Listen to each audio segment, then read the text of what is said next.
Good morning, everybody. There are still some jitters in the world of finance this morning. It all started when a regional bank in California reported some pretty large losses on investments. Their customers then started pulling out their money, and in turn, took into a run on the bank. A second small bank in New York had similar problems earlier this week. That's when the FDIC stepped in and took control. When our money is affected, it makes us nervous. Those nerves can play on our Wall Street, where investors are watching stocks and a few banks go up and down. So if this worries you, you're not alone. Most of us don't understand exactly how banking works, aside from, I'm writing a check or I'm going to the debit card machine. The potential risks and the investments. That's why we have asked Dr. Brandon Klein to explain it to us. Dr. Klein is the co-director of the Institute for Market Studies at Mississippi State. He is the endowed John Nudi and Eddie Dowdle Professor of Finance. All that to say, Dr. Klein knows finance and banking, and he is here at the table with us this morning. Thanks so much for being here. Thank you for having me. So you've been watching the news, obviously, and probably understand that people have some fears. When you hear of a bank collapse, no matter how far away it is, immediately your mind goes to your own money, right? Definitely. So let's talk exactly, sort of break it down into layman's terms for people. What does it mean that a bank collapsed? What has happened? So basically, well, first of all, I thought you were going to ask me about March Madness. So this is a little... That's another topic. That's a whole other topic. And I'm sure you've got a lot of opinions on that. Oh, it's not looking good either. So basically, a bank, they're taking in money and they're lending it out somewhere else for the most part. And that's the way we think of banks. But while that cash is on the balance sheet for the banks, they have to invest that in other things other than loans to you and I and to businesses. And so that's another way they make money. Yes, that's exactly right. And so those are all the assets of the bank. If those are devalued because of just bad investments, or the market turns in a direction that's not anticipated, then the asset value of the bank is worth less than the deposits that they owe to investors. And at the point where they're not able to fund those deposits, then technically they're out of cash and that bank is insolvent. And so that then is what draws people to say, I better go get my money out of here before I can't get the money out. And typically it happens even beforehand. So in the case with the Silicon Valley Bank, there was rumors that their investments were going bad. And so that creates this panic attack, and you have what is traditional bank run. Everybody goes to try to get their deposits. And today, with the access to deposits, I can get on my phone and transfer money immediately. That can happen extremely fast relative to what we've seen historically in other types of bank Where you would runs. have to go inside, visit, sit down with someone and move that money around. You can do it in seconds now. That's right. What effect did, say, over the last several months, we've seen the interest rate going up? Did that have any effect on what has happened at these banks? Yes, it definitely did. And I think sometimes people go to blame the Fed for increasing rates at such a high rate to counter inflation. I would say that there's a lot of criticism for the Fed, especially in time past, but given that situation, they were doing what they needed to do to curb inflation. Any bank is managing basic business risk. They're operating a portfolio of loans and investments, and at the end of the day, they were mismanaged in a way that when they had this drastic increase of interest rates, it turned a lot of their investments bad. So the question then for people in other areas, not in New York City, not in California, I'm just a Renaissance Cadence Bank customer here in, Columbus, Mississippi, or wherever I am. Is there any need for me to be worried? No, I don't think so at all. A lot of hear these talks going back to the 2008 and 2009 crisis, and people kind of have flashbacks to those things. It was did affect some people. Oh, it did. Lots of people. And the difference there is all these banks were very much interrelated in the bad investments that they've had. What we've seen, at least at this point, is these investments were extremely isolated to these banks, and there wasn't what we call this contagion effect that leads from one bank to the other. And so most depositors should not have any fear at all. If you look at the banks in Mississippi, they're extremely sound. The banks across the U.S. are in much better, what we call better collateralized than what they have been historically. So no, I would say you really shouldn't at all. But that being said, you want to make for sure you stay within the FDIC deposit limits anyway. And you and I talked about that. And so the amount of money you have in an account at one time, you say should never exceed around $250,000. And why is this? Because the FDIC stands ready to insure any deposits up to that amount for any individual or business. And there's several ways to even getting more insurance than that. So what a lot of people don't know, if you have different banks, for example, I can have an account in my name in 3 different banks, and I would have $250,000 insured in 3 different times. Okay. Or another easy avenue of doing that is having your accounts listed in multiple names. You can list it with your spouse or your child. You could have one individually. So even within that same institution, you can get multiple. So it doesn't have to be across different banks, but just It doesn't different have to be, names no. on the accounts. That's exactly right. The other thing that people probably need to keep in perspective is out in California what happened is these are most of the customers of that bank were like tech companies, were they not? Yes. It was mismanaged. There's no way around it. Two things, the investments that they had, while they were investing in what we would say are relatively riskless assets themselves, they were taking extremely aggressive positions in those assets. Okay. And so sometimes that's confusing. And to compound that, they didn't have a very diverse group of investors. They all were from the same industry, the same geographic area. And so when you have this bank run, if I know you and you know, we all know each other's depositors, then as soon as someone is scared, everyone is Everybody scared, gets which scared. kind of compounded the I'm going to issues ask you they this had. in the last few seconds here. A lot of people watch the stock market, and that's one way they sort of manage or monitor what's happening with their bank. What's your advice about, keeping that close eye on the stock market in terms of what your bank is doing? It's volatile, right? It's hard, as you've seen the last few days, regional bank stocks up one day and they're down just as much the next day. The market's really trying to figure out what they're, I wouldn't pay as close attention to that immediately. And outside of that, you're not an equity investor, right? Right. You're a deposit investor and your deposits are going to be insured regardless of the. And your money is better in a bank than it is at home under your mattress, It still right? is, no doubt. No doubt. Fantastic. It is. Dr. Klein, thanks so much. Appreciate your perspective. Well, thank you. I appreciate that. All right. Coming up, worry may be normal for new moms, but how much is too much? We'll take a look when mid-morning returns. All right, welcome back, everyone. You've heard about postpartum depression or baby blues, but there's another medical condition that isn't talked about as much: postpartum anxiety or excessive worry after childbirth or adoption. Mandy Gaither has more on how to know if someone has this condition and the ways to treat it. It's normal to feel anxious with a new baby, but when excessive worry spirals out of control, it may be something else. The majority of patients I see have postpartum anxiety at the clinic.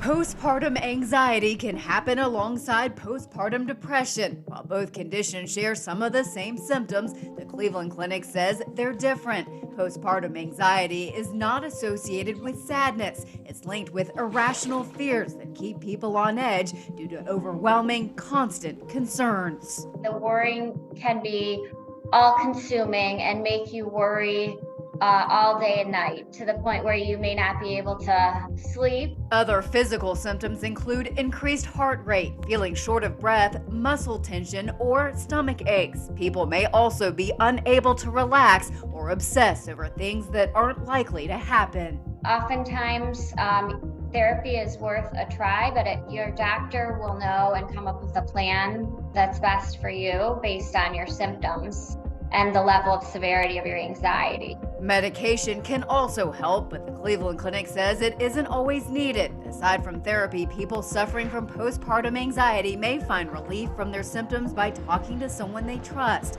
asking for help from friends or family, getting exercise, and taking care of themselves by eating healthy foods and getting enough sleep. For Health Minute, I'm Mandy Gaither. Now, there is no one cause of postpartum anxiety, but health experts believe a number of reasons could be behind it, including a change of hormones, lack of sleep, stress, and feelings of responsibility. Past experiences with anxiety may increase your chances of having postpartum anxiety. Well, here is an update, a consumer update about a machine millions of people use when they go to sleep. It's a sleep apnea machine made by Philips Respironics. Their machines are under a recall designed to help people breathe as they sleep. The machines were apparently posing some potential health risks. Anna Werner has more on that. 48-year-old Carrie Markham says she's spent 3 years struggling to breathe, suffering from lung problems that began in March of 2020 and puzzled her doctors. They just kept saying, we just don't know. Some type of inflammatory condition. The registered nurse and mother of 3 says she'd been using a Philips DreamStation CPAP machine to treat her sleep apnea since 2018. Then in June of 2021, she says she saw on Facebook that machines like hers had been recalled due to sound abatement foam used inside that could degrade. Philips' recall said potential risks included toxic and carcinogenic effects, asthma, and inflammatory response. I was like flabbergasted. So at that point, you hadn't gotten any notification? Absolutely not. Markham is one of numerous users now suing Philips, saying the company had been told about foam degradation inside some of its CPAP machines and ventilators beginning in 2015, according to the Food and Drug Administration, but did not initiate a recall until 2021. 2 years later, some patients on social media complain they still have not gotten a replacement machine from Philips. I think this recall shows us how bad things can go when we don't get it right. Dr. Vinay Rathi studies medical device regulation. You basically bought a device, you find out that actually it could harm you, and then you struggle to find a replacement device. If I were a patient, I would be livid. Philips says as of January, it has produced more than 90% of replacement devices that are needed. It has shipped replacements to only roughly half, 2.5 million, of the customers in need of them. The company also says its latest testing shows foam degradation is low and within applicable safety limits, and that exposure to particulate matter emissions from degraded foam is unlikely to result in an appreciable harm to health in patients. Slow down, buddy. Carrie Markham now uses a different company's CPAP machine, but she worries about the future. I don't know if I'll be around for my grandchildren. Philips told us it can't comment on pending litigation, including Markham's lawsuit. Anna Werner, CBS News, Orlando, Florida. Well, this may seem like an odd crime in the digital age, but police say that thieves are stealing people's mail. Wendy Gillette tells us why. Very stressful. Dottie and Charlie Layton recently wrote a $37 check to pay their power bill and dropped it in the same Boston area blue mailbox they've used for years. But days later, the bank called and said someone was trying to cash that same check, now with an amount of nearly $10,000. They could empty a whole bank account out. We have quite a bit in the checking account. The Laytons were caught in a wave of mail thefts, with thieves stealing checks from mailboxes outside of homes, apartment buildings, and those blue boxes. Authorities say sometimes criminals have homemade devices to reach into the slot and fish mail out. In other cases, they use a stolen master key known as an arrow key to unlock it. Last year, police near Chicago released video of a man opening a blue box and taking all of the mail. Once they have the arrow keys, they have access to hundreds of mailboxes. David Maimon is a professor of criminology at Georgia State University and has been tracking criminal groups that wade through stolen mail to find checks. They look for IRS checks, they look for personal checks, they look for business checks. Fraudsters can use chemicals to remove the original writing, then write in a new name and amount on the check. More sophisticated criminals go a step further. Once you have the check, you essentially have the entire information you need in order to manufacture more and more checks. Authorities in several parts of the country are asking people to drop mail inside the post office instead of in a blue box. The Layton's new strategy is to circumvent the mail. We're going to pay as much as we can online. The couple plans to stop using paper checks to avoid becoming victims again. Wendy Gillette, CBS News, New York. Authorities say people should not leave checks in their mailboxes at home. The Better Business Bureau advises people who write checks to buy a pen with enduring black ink, which is very difficult to wash off. So if you ever thought of having your own C3PO or RDD2 robot, the day may not be too far off. A pioneering lab at UCLA has been developing humanoid camp companions meant to work and maybe even play alongside us. Dina Demetrius reports on that. At UCLA, Professor Dennis Hong's robots seem to be infused with their creator's playful personality. Show some fancy dancing. Hong is a mechanical and aerospace engineer with a love of Star Wars and its charismatic robots. Now he and his graduate students at the Robotics and Mechanisms Laboratory, or ROMELA, are developing next-generation humanoids. For the robots to use tools designed for humans, I believe that robots needs to be the human shape and size. Much of the technology is about advancing how robots move efficiently so they can complete tasks, including dangerous ones meant for this robot named Thor. So if there's an accident, in the nuclear power plant because of radiation. People cannot go. So this robot can not only walk, climb upstairs, drive a car, open and close valves. But the latest star of this lab is its battery-powered goddess, Artemis. Robots to help people, the 3D's, dull, dirty, dangerous tasks. Now this robot will be able to walk upstairs, rubble pile, outdoors. But Artemis is only the first version of a humanoid Hong says could eventually handle ordinary tasks. These robots helping every day in home, cooking, taking out the trash, all those kind of things. We call these this area silver robotics. For elderly care. While AI is driving the brains of these robots, Hong says the hardware needed is still playing catch-up.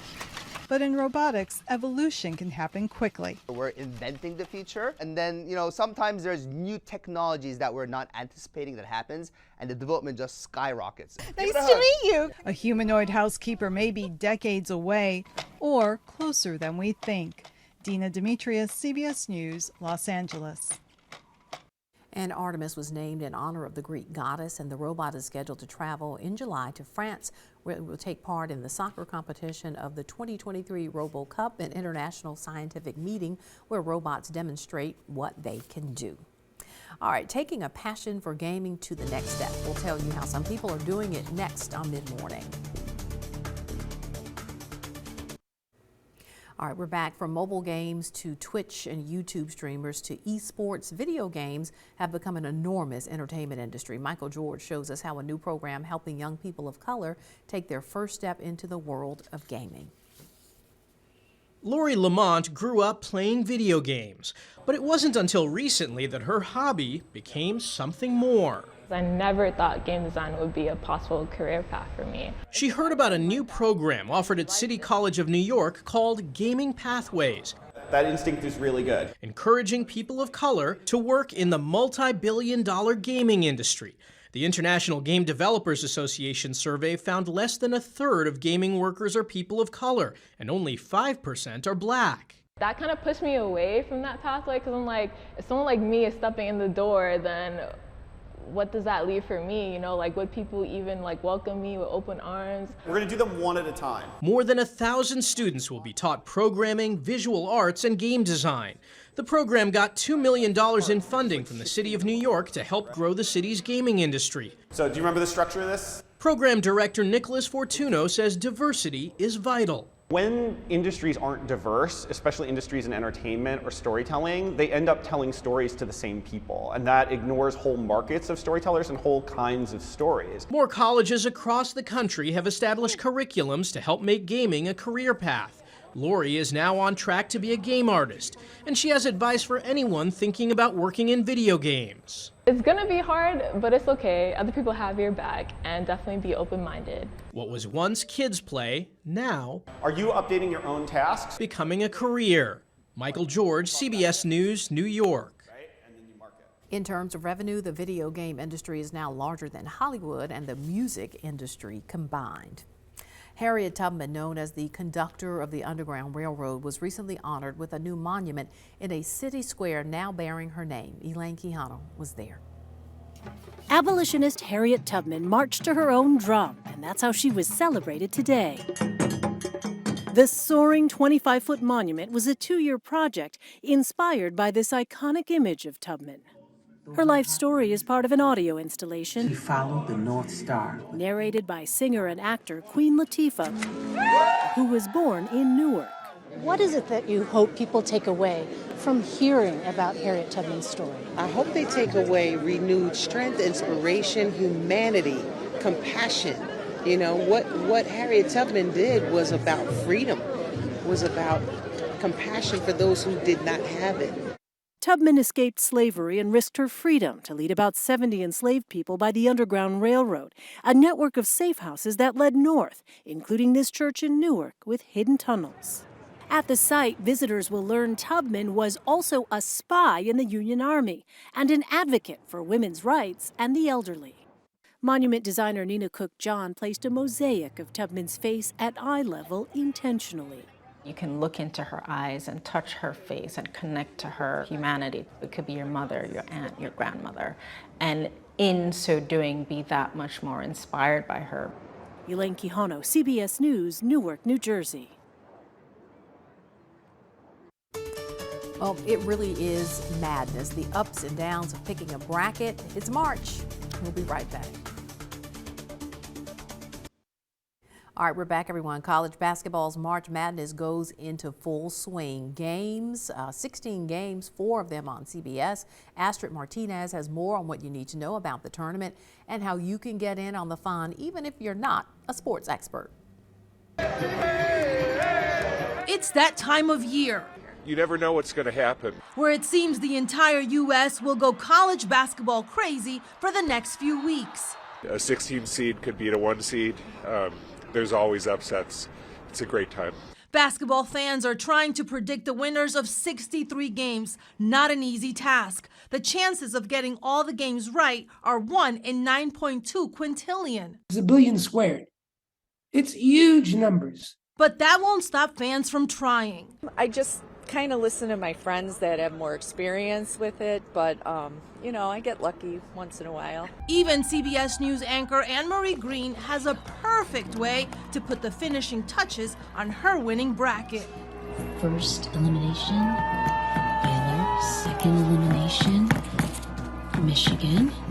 Fans will be watching CBS Sports to keep track of the winners and losers, and millions will enter CBS's own bracket challenge. CBS Sports senior writer Matt Norlander gave us some tips on filling out a winning bracket. We have had a team seeded 5th or worse break through to the big stage, the Final Four, every single tournament over the past decades. Pick a few upsets. Just you got to hope that you hit them right.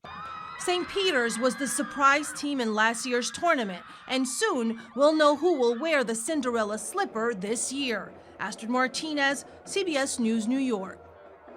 So there has never been a verified perfect bracket, despite several contestants coming painstakingly close in recent years. Brackets are now locked. Good luck if you're playing along. And we'll be right back to wrap things up.